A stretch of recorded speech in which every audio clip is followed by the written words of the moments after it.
इधर भारत में चल करके आते हैं तो वो लोग बुद्ध गया आते हैं, और बुद्ध गया के बाद राजगीर चल करके आते हैं। राजगीर में आकर के और वो भगवान बुद्ध के स्थलों का दर्शन करते हैं, सम्राट बिंबिसार के स्थलों का दर्शन करते हैं, सम्राट अजातशत्रु के स्थलों का दर्शन करते हैं। सम्मानित साथियों, नालंदा के वासियों, आपको बताना चाहेंगे कि पहले यही राजगीर, जिसको आज राजगीर कहते हैं, ये राजगृह था।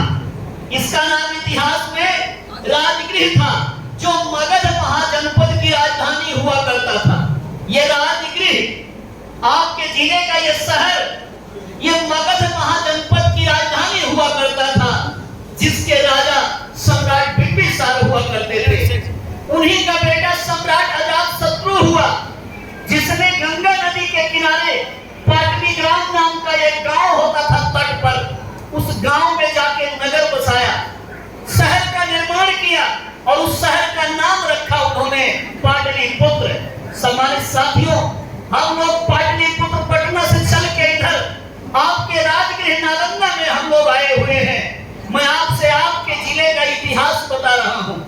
सम्मानित साथियों, अजातशत्रु ने पाटलिपुत्र को राजधानी बनाया, और वो पाटलिपुत्र, वो पटना जो आज बिहार प्रदेश की राजधानी है, उसी पटना शहर से, पाटलिपुत्र शहर से हमारे देश भारत में लगभग 1300 वर्षों तक राजपाट चलाया गया है। वो पटना राजधानी रहा है, 1300 वर्षों तक वो राजधानी रहा है।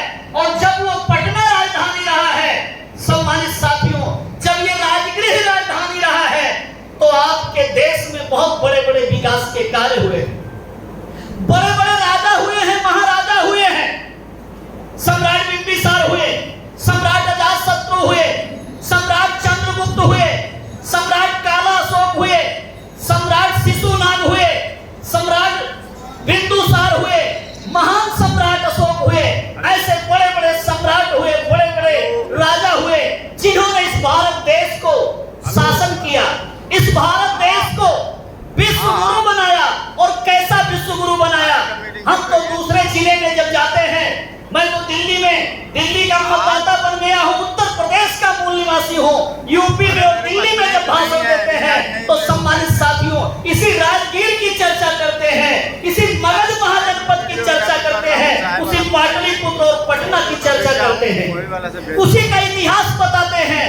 यहाँ के आप लोग बासिंदे हैं, ऐसे पवित्र लोग हैं आप। सम्मानित साथियों, एक बात मैं और कहना चाहूंगा, आज भारत देश में तथा कथित हमारे चाहे अपर कास्ट के भाई हों, ब्राह्मण समाज के हों, भूमिहार समाज के हों, राजपूत समाज के हों, लेकिन ये जिन राजाओं का मैंने नाम लिया है, बिंबिसार, अजातशत्रु, शिशुनाग, काला अशोक, चंद्रगुप्त, महान सम्राट अशोक, कुणाल राजा, सम्राट विक्रमादित्य, सम्राट बृहद्रथ इत्यादि ये जो राजा रहे, किसी इतिहास के विद्वान से पूछिएगा कि आज ये जो वर्णवाद, जातिवाद का देश है, उस वर्णवाद के अनुसार इन राजाओं महाराजाओं को कौन सी कैटेगरी में, कौन से वर्ण में शामिल करेंगे?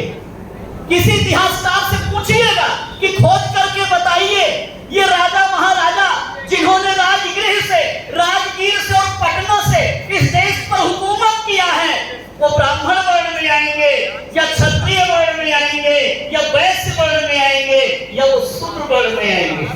वो इतिहासकार मजबूर होकर के उसको कहना पड़ेगा कि ये जो राजा महाराजा हुए हैं, जिन्होंने इस राजगृह से और पटना से इस देश पर हुकूमत किया है, वो ऊपर के तीनों वर्णों में नहीं आएंगे, वो शूद्र वर्ण में आएंगे। ये हमारे शूद्रों में से राजा हुए हैं। आज तो शूद्र भाई, मैं तो चमार का बेटा हूँ, मैं तो अति शूद्र में हूँ, अछूतों की कैटेगरी में हूँ, लेकिन हमारे शूद्र भाई जो ओबीसी के भाई हैं, वो असली शूद्र हैं। चाहे वो कुर्मी हो, चाहे वो यादव हो, चाहे वो कोयली कुशवाहा हो, चाहे बिंद मल्लाह केवट मुनिया हो, चाहे पासी हो, चाहे भर हो, चाहे चमार हो, चाहे दुसाद हो, ये जो शूद्र और अति शूद्र हैं, इन लोगों ने भारत देश पर हुकूमत किया है, इस देश पर राजपाट कायम किया है, और आज यही लोग अनाथ बने हुए हैं। आज इनकी हत्याएं हो रही हैं, आज इनका मर्डर हो रहा है, आज इस बहुजन समाज के लोगों का, सूर्य शूद्र के बहन बेटियों की इज्जत लूटी जा रही है। सम्मानित साथियों, साफ तौर पे कहना चाहते हैं, ये जो आपकी कुटाई पिटाई हो रही है, इसके जिम्मेदार नीतीश कुमार जी को क्यों देते हैं आप? इसकी जिम्मेदारी आप तेजस्वी को क्यों देते हैं? इसकी जिम्मेदारी आप स्वयं क्यों नहीं लेते हैं? आपने क्यों ऐसे लोगों को गद्दी पर बैठाया हुआ है जो आपकी कुटाई पिटाई कर रहे हैं, जो आपका शोषण दमन कर रहे हैं, जो इस बिहार का विकास नहीं कर रहे हैं, जो इस बिहार का उत्थान नहीं कर रहे हैं? अरे जब शासन हम लोगों का था, हम यहाँ के राजा थे, तो बड़े बड़े विश्वविद्यालय बने, हमारा देश विश्व गुरु कहलाया, हमारा देश सोने की चिड़िया कहलाया। तक्षशिला विश्वविद्यालय, विक्रमशिला विश्वविद्यालय, वल्लभी विश्वविद्यालय, ओदंतपुरी विश्वविद्यालय और नालंदा विश्वविद्यालय, ऐसे बड़े बड़े विश्वविद्यालय बने जहां पूरी दुनिया के एशियन कंट्री के लोग, यूरोपियन कंट्री के लोग, यूनानी लोग, अफ्रीकन कंट्री के लोग हमारे ही विश्वविद्यालयों में आते थे, ज्ञान अर्जित करते थे और जाकर के अपने देश का राजपाट चलाने का काम करते थे। बिहार वासियों, नालंदा के वासियों, आपको अगर अनाथ बनाया है तो मैं कांग्रेस और बीजेपी की बात को ज्यादा नहीं करूंगा। इधर 33-34 वर्ष से ये दो दल जो बिहार के हैं, आरजेडी और जेडीयू, इन्होंने आपकी दुर्दशा किया है। इनके प्रति आपको रिवोल्ट करना होगा, इनको उखाड़ करके फेंकना होगा, जाति के चक्कर में नहीं पड़ना होगा, बिरादरी के चक्कर में नहीं पड़ना होगा। अरे भाई, जो बहुजन समाज की बात करे, जो मानवता की बात करे, ये हमारे ओबीसी के साथी बैठे हुए हैं। अगर आप चाहते भी देखते हैं तो अगर उन्हें देखते होंगे कि वो कुर्मी जाति के हैं, तो अनिल कुमार जी भी तो कुर्मी जाति के हैं, जो बहन जी के पाले में खड़े हैं, जो मानवतावाद के पाले में खड़े हैं, जो आपका उद्धार करना चाहते हैं। ये शंकर महतो चौहान बिरादरी से हैं, ये बहन जी के पाले में खड़े हैं, ये बुद्ध के पाले में खड़े हैं, कबीर और रविदास के पाले में खड़े हैं, ये छत्रपति साहू जी महाराज, ज्योतिबा राव फूले, बाबा साहेब डॉक्टर अम्बेडकर के पाले में खड़े हैं। आपको पाला बदलना पड़ेगा, आपको समझना पड़ेगा कि कैसे आपका कल्याण होगा, कैसे आपका उद्धार होगा। एक कहानी छोटी सी सुनाऊंगा 1 मिनट की। सम्मानित साथियों, एक कुश्ती हो रही थी, एक कुश्ती का दंगल हो रहा था। दो पहलवान मैदान में उतरे, दो पहलवान मैदान में उतरे। जो मैदान था कुश्ती का, उसी के बगल एक बकरा बांधा हुआ था, एक बकरा बांधा हुआ था। एक पहलवान आता है, जमीन पे हाथ लगाता है, मिट्टी माथे पे लगाता है और कहता है कि आज अगर मैं ये कुश्ती जीत गया तो ये जो बकरा बांधा हुआ है इसकी बलि चढ़ाऊंगा। एक पहलवान कहता है कि अगर ये कुश्ती जीत गया, मिट्टी माथे पे लगाता है, ये जो बकरा बांधा हुआ है इसकी मैं बलि चढ़ाऊंगा। दूसरा पहलवान भी मैदान में आता है, वो भी मिट्टी में हाथ लगाता है, माथे पे लगाता है और वो भी कहता है कि अगर मैं कुश्ती जीत गया तो इस बकरे की बलि चढ़ाऊंगा। बकरा दोनों की बात सुन रहा था। बात बकरे की समझ में आ गई कि चाहे ये पहलवान जीते, चाहे ये पहलवान जीते, बकरे तेरा तो गला कटना ही कटना है, तेरी तो बलि चढ़नी ही चढ़नी है। तो बहुजन समाज के लोगों, मेरा आपसे कहना है, चाहे वो बीजेपी वाला बने, चाहे वो कांग्रेस वाला बने, और इधर बिहार में वो चाहे आरजेडी वाला बने, चाहे जेडीयू वाला बने, आपका गला तो कटना ही कटना है, आपका तो पतन होना ही होना है, आपका तो फोटो होना ही होना है। तो आपको समझदारी से काम लेना होगा। 8-9 महीने के बाद लोकसभा के चुनाव का भी बन जाएगा। अभी तक आपने जिनको भी जिताया हो, अब की बार आप लोग अपने पाले में आ जाइए, इस बहुजन मूवमेंट में आ जाइए, बहन कुमारी मायावती जी के पाले में आ जाइए, बाबा साहेब डॉक्टर अम्बेडकर की विचारधारा में आ जाइए, संत कबीर संत रविदास की विचारधारा में आ जाइए। इस नालंदा की धरती पर, इस राजगीर के पहाड़ पर, गिरधकूट पर्वत पर भगवान गौतम बुद्ध आए, उन्होंने सम्राट बिंबिसार को उपदेश दिया और ये पूरा भारत देश बहुजनवाद हो गया, मानवतावाद हो गया। और इसी पहाड़ पे भगवान गौतम बुद्ध ने कहा, शरत भिक्षवे चारिकं बहुजन हिताय बहुजन सुखाय अर्थाय हिताय लोकानुकंपाय देव मनुष्यानंद द्वय निर्मित। बहुजनों के लिए, बहुजनों के हित के लिए चलते रहो, बहुजनों के सुख के लिए चलते रहो। सम्मानित साथियों, ये बहुजन हिताय बहुजन सुखाय आज आगे बढ़े, इसके लिए आपको चिंतन मनन करना होगा। जिन बातों की तरफ हमारे नेताओं ने, हमारे पदाधिकारियों ने आपका ध्यान दिलाया है। मैं भी अपनी बात वहीं पर कह के अपनी बात समाप्त करना चाहूंगा। साथियों, आज जुल्म अत्याचार हो रहा है, किसी दलित, किसी पिछड़े, अरे भाई कुर्मी समाज के बेटे, पटेल समाज के बेटे राजा पटेल की भी हत्या कर दी गई। सिर्फ दलितों की ही हत्या नहीं की जा रही है, किसी पत्रकार की हत्या की जाती है, किसी तेली साहू की हत्या कर दी जाती है, किसी पिछड़े की हत्या कर दी जाती है। पूरा जंगल राज बनाया हुआ है, क्योंकि इन पापियों को मात्र कुर्सी से लेना है, इनको आपके कल्याण उद्धार से कोई लेना देना नहीं है।